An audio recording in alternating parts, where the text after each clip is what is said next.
evening. So please join me in welcoming Stu Levitan. Thank you very much, Bill. Thank you. And thank you all very much for coming. It is a tremendous honor to be associated with the University of Wisconsin and the Division of Continuing Studies, and this is a tremendous opportunity for me, and I'm just thrilled to see so many people devote their Tuesday nights in November to get out and come on downtown. I really do appreciate it.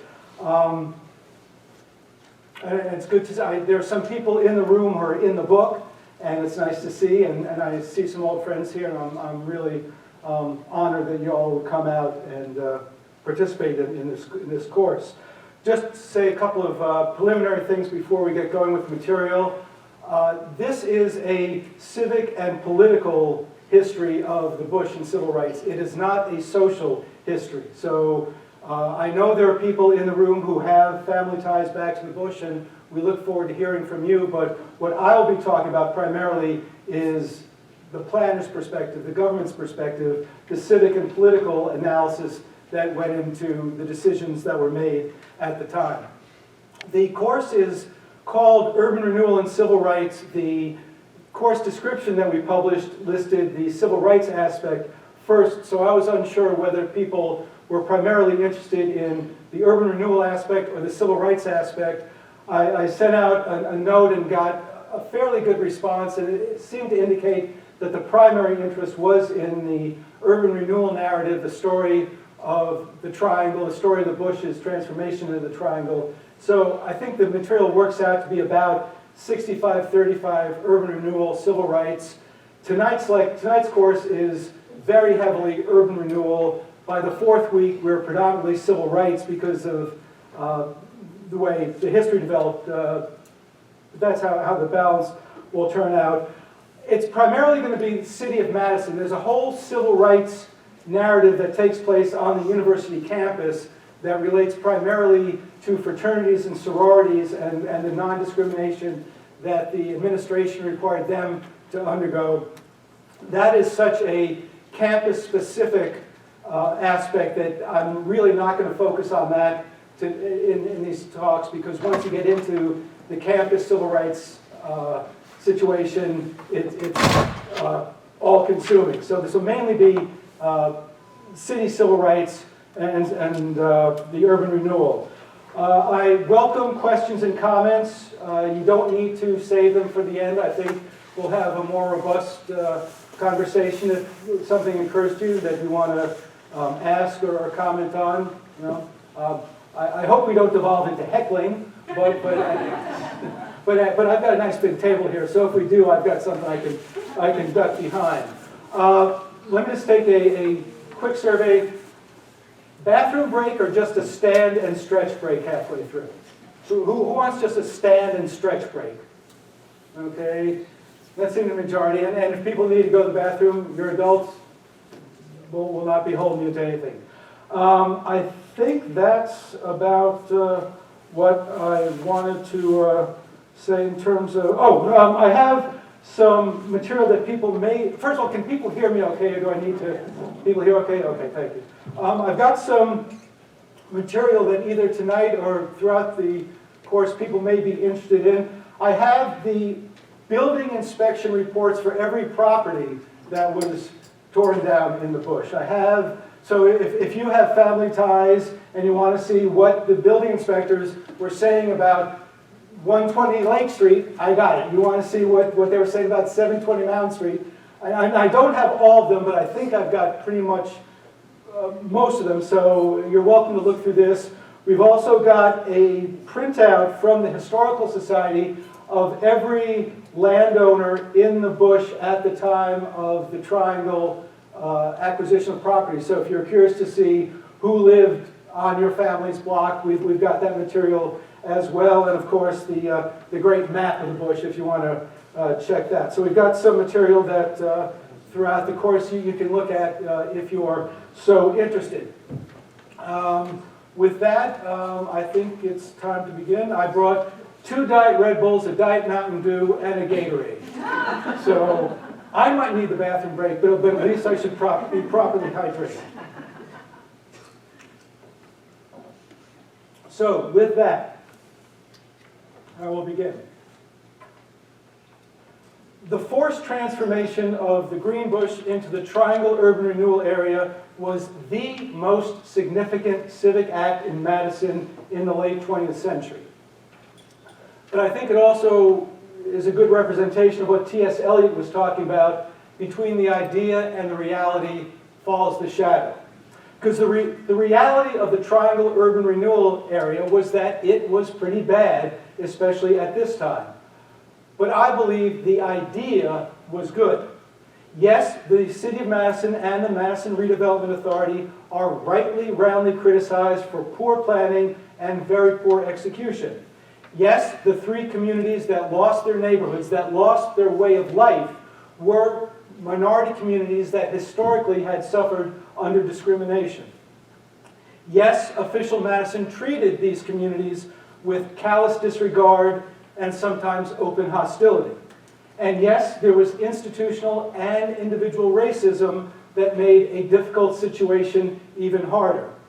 But these truths can coexist with another, that the Triangle Urban Renewal Area, in and of itself at the time, was fully justified by the condition on the ground.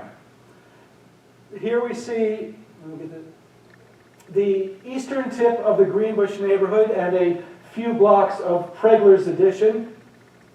We're talking about a 60-year-old neighborhood that is intergenerational, interracial, interreligious, but had inadequate infrastructure, bad land use allocation, a certain degree of substandard housing.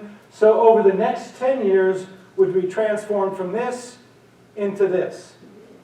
The Triangle Urban Renewal Area, that's the Madison Medical Center to the left of Park Street, the Gay Braxton Public Housing for the elderly in the center, and on the south side of West Washington Avenue, the Parkview Apartments. Now they're the Sampson Apartments at this time, we know them as Parkview, part of the Brittingham Urban Renewal District. It was City Plan Director Walter K. Johnson who proposed taking advantage of the Housing Acts of 1949 and 1954 and creating two urban renewal areas right across the street from each other. The 7.5-acre Brittingham Urban Renewal Area and the 52-acre Triangle Urban Renewal Area. But Brittingham has already been interrupted by litigation and legislation and budget cuts. And this, in 1960, Brittingham is the area where race and racism meet urban renewal. The Triangle has also been beset by litigation and bad data and poor planning, especially how they will relocate or fail to relocate the 1,155 people living there. Now, the reason for creating a federal urban renewal area, of course, was federal money. And this is what that meant for the Triangle. You'll see a $6 million project for which the city only has to pay $1.4 million. That's a pretty good deal. That is a great part of the motivation of the city and the redevelopment authority behind its entire motivation of urban renewal. You get lots of federal money. And here is what the money is spent for. You see, reconstructed streets, utility improvements, land acquisition. The assessments are a little fuzzy because the post build-out is presuming all private sector. A lot of the property ultimately in the Triangle is not taxed, but that was part of their calculation. But you look at all that money being spent on streets and utilities and you say, why were utility improvements and reconstructed streets so important? The story of the Triangle and the story of the Greenbush starts with the land. And it starts a long time ago. The Greenbush Addition, and here we're going to get a little some terminology. The Greenbush Addition is the area outlined in red. It runs from Mill Street east to Murray Street, from Regent south to Erin. That's the Greenbush Addition. It was platted in 1854, 2 years before Madison became a city. By the end of the 19th century, it held many fine homes and shops, many of them of very high design. But the land east of Greenbush, the land east of Murray Street, that's the short red line, is marshland. It's way too wet for development until a German immigrant named George Pregler, who was a coal man at the rail yard, starts bringing in cans and garbage and bottles, sort of a do-it-yourself landfill. And he starts filling in these 19 acres. And in 1901, he plats 19 acres of buildable lots as Pregler's addition. That is the area east of the red line in yellow. The area in green is the Triangle Urban Renewal Area. So all of the 10 blocks east of Park Street are in the Triangle area. 3 blocks west of Park Street are in the Triangle Urban Renewal Area. But all of Greenbush is not in the Triangle. In fact, most of the Greenbush addition is not in the Triangle Urban Renewal Area, and much of the Triangle Urban Renewal Area is not in the Greenbush neighborhood. For our purposes, I'm going to generally use Bush and Triangle coterminously, just differentiating before urban renewal and afterwards. There'll be times when you can tell by the context I'm referring to the entirety of the Greenbush addition, but usually we'll talk about the Bush and the Triangle interchangeably. I'm curious, in a bit I'm going to want to, but actually let me ask, how many people here do have family ties back to the Bush or the Triangle or the Greenbush addition? How many people here do have some family ties? Okay. How do you use the term Bush? I'm sort of the triangle-ish area. That's kind of bigger than I thought it was. Okay. And Same. okay. It's been my impression that certainly in modern days when people say Bush, they mean the Triangle, that they don't mean the area at Mills and Erin Street. Although some people who lived at Mills and Erin Street say, oh no, I went to Longfellow, therefore I lived in the Bush. Okay, so I think we're on the same page there. And you can see here, this quotation is from one of the city planners. You can see how the city planners described the area. The fact that this was originally marsh and apparently even had open water, that so affected its development that is critical to understanding everything that comes by. That the minimal elevation over the marsh was a meaningful hindrance in the development of the built environment. So Pregler starts moving some old houses, building some others, and he markets the area to poor Italians, Albanians, Sicilians, Eastern immigrant Jews, and blacks. This is cheap housing in poor conditions for people who either could not afford or were not allowed to live anywhere else. This was Madison's first neighborhood on the other side of the tracks. That phrase is a cliche because it has meanings. And you see right past Regent and Proudfit, you've got the railroad tracks and a roundhouse and freight yards. That's a meaningful hindrance on the development of the neighborhood as well. It's about to get rough. I apologize. Within a decade, city planners and city reformers are calling this area a slum. Lawrence Wheeler was a national leader in planning and affordable housing. He was the secretary of the National Housing Association. Henry Barnbrock came to the university to study with John R. Commons and Richard T. Ely.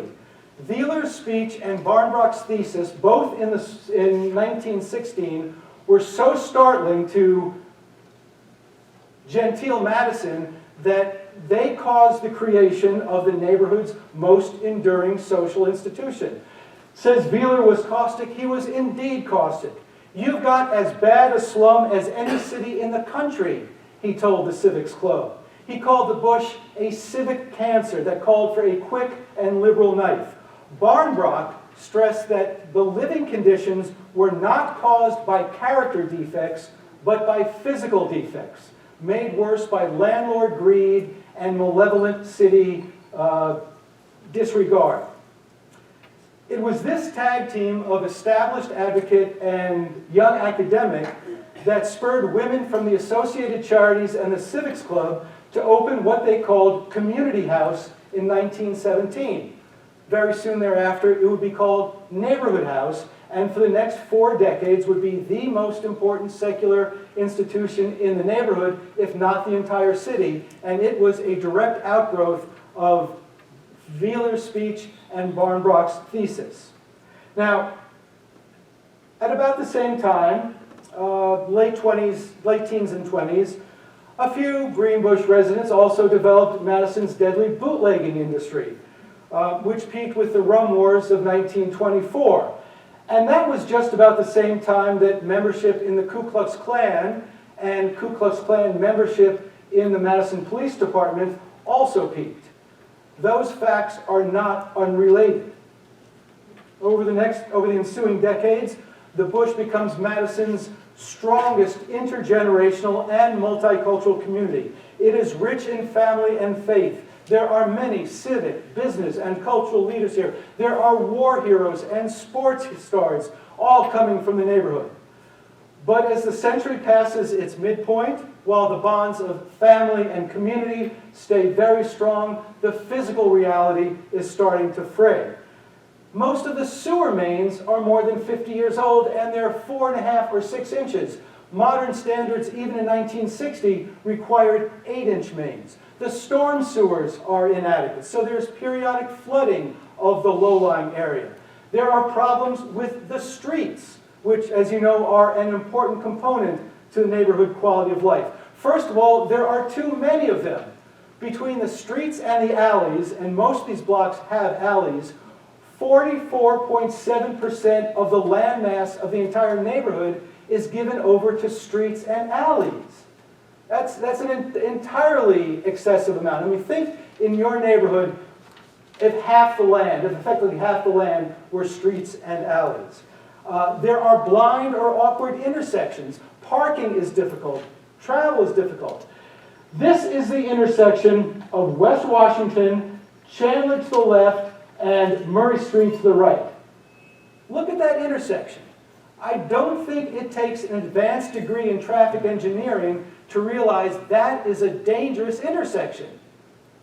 And there are intersections like that throughout the neighborhood. And it's these things that you might not take into account on a normal, when you're evaluating a neighborhood, but streets and sewers and land use are important factors in the health and vitality of the neighborhood. We see Park Street. Park Street, who was here before 1962? Park Street, do you remember the hill on Park Street? Park Street had a hill 10 feet high. Where? At the intersection of Mount Street. You can kind of see that you can sort of see an incline here. You can see from this white car going up there. This is a steep incline.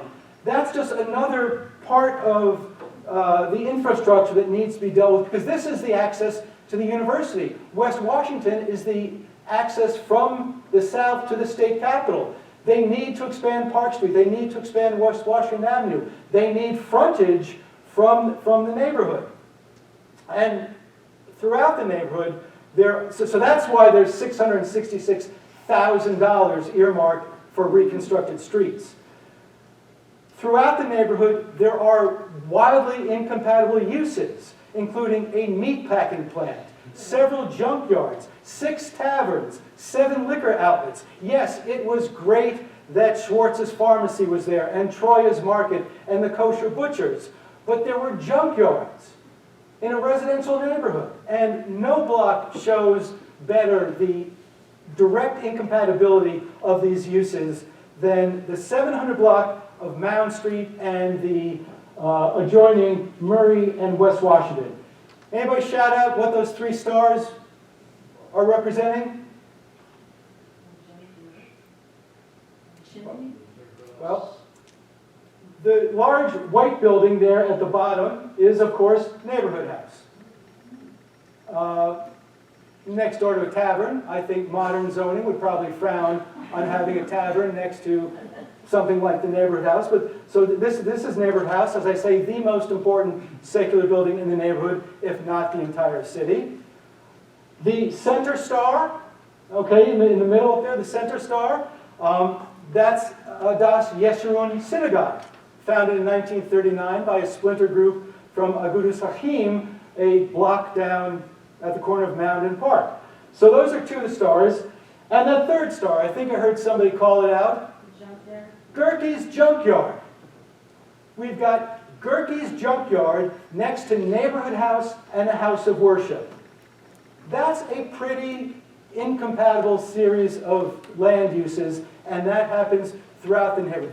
This is the frontage on West Washington Avenue.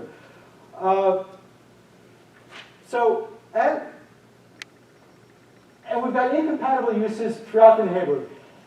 Every one of the lots fronting on Park Street, Regent Street, or West Washington Avenue is a commercial lot. You can't get to your house without going past a commercial lot. And again, you know, walking to the grocery, that's a good thing. Having to walk past junkyards and bars every day, not so much a good thing. So this is the zoning, and you'll see no block, there's not a single block in this residential neighborhood that is entirely residential. That's in terms of the land use, in terms of the zoning. The land use, almost every lot is non-conforming. Yeah, I'm sorry, yeah. Now, were Madison General Hospital and St. Mary's in their current situations in relation to Greenbush at that time? Yes. Okay. Yeah. When we go back to the Park Street photo, that's Madison General. Yeah, I mean, they weren't, you know, what we see today, but yeah, they were in the same place. So, non-conforming uses throughout the neighborhood. You'll see a reference to buildings with deficiencies. We'll get into that in a moment. So, while we're on, so it's the 700 block of West Washington Avenue. Just walk, we're going to walk up or walk down West Washington Avenue from Mound Street to Milton. Just give you a flavor of what the neighborhood was like in 1959, 1960. And the code is going to be, S is standard, meaning it meets all code. SS is substandard. You'll see what that means in a moment. Y is, yes, it can be maintained at an economically feasible standard. N means it can't. So SS and no are bad. S and Y are good. So let's just walk down. Remember, this is West Washington Avenue. This is the approach to the Capitol from the south. Okay? This is the corner of Mound heading towards Milton. SY, that's good. Substandard, economically infeasible. Troya's Market, that's Troya's Market. It's quality, structure, it can be maintained. Next door, frontage on West Washington. More frontage on West Washington. So at some point you have to start asking the question, if not urban renewal, then what? And part of the then what is, this is what the then what. This is what was there. This is the reality of West Washington Avenue before urban renewal. So we've got, in that whole block, we've got 6 substandard structures, 5 are economically feasible to maintain. This is the building that is at the point of Park Street and West Washington. That is the building you see when you drive up Park Street and turn right to head up to the state capitol. When the planners use the terms standard and substandard, here are the standards for decent, safe, and sanitary housing. Separate exits, central heating, no substantial sagging of floors, toilets with proper venting. So when you see a structure that is designated as substandard, we're about to see some, what that means is they lack one or more of these critical factors. They don't have running toilet, they don't have running water, they don't have a central heating plant, they don't have a properly vented toilet. That's what substandard means in the images we're about to see. So here are some structures, the heart of the neighborhood. We're going to look at some structures on Mound and Milton Street. So here's 717 Mound, okay? It's quality construction, it can be maintained, it should be preserved. Across the street, literally across the street, a house with coal stoves and no central heating and no wiring. Next door, a couple of houses down, another substandard house. basement is dirt, there's no window or vent in the toilet. It's a substandard house, it can't be maintained. So again, you ask the question, if not urban renewal, then what do we do with these structures? Across the street, now we're on Milton Street. 713, substandard. 715, substandard. 717, substandard. We've got entire block faces that are either economically not feasible to maintain or should be torn down already. Yeah? What are the dollar amounts of the block? Okay. The dollar amounts are, and this will be especially relevant next week, but the dollar amounts to the left are the assessment and the right is the purchase price. So for example, the assessment was $3,200 and the redevelopment authority paid $7,200 for it. Here, $8,200 and $9,800. But thank you for asking. Can I ask a Yeah. question? Yeah. You said that you were talking about hardware marketing, cheap housing for people. Yeah. You said that they couldn't afford to live elsewhere or they weren't allowed to Yes. live elsewhere. Yes. Can you elaborate on that, or will you wait? We're going to we'll get very soon. Yeah. Okay. I mean, because Because I'm interested in that. you will be fulfilled. We have a whole section on that. This is an example of what the these are the building inspection reports that justify, that underlie the determination of substandard, economically feasible, and so on and so forth. And I haven't put in a plug yet, but let me put in a plug for the Historical Society of Wisconsin and its archives. And my goodness, anything you might want to know, they got the Historical Society archives, including all the building inspection reports that underlie all the determination. Here's the grand total of all those blocks, and you see some blocks are great. The South Mills, there's not a house. There are 8 perfect houses on the first block of South Mills.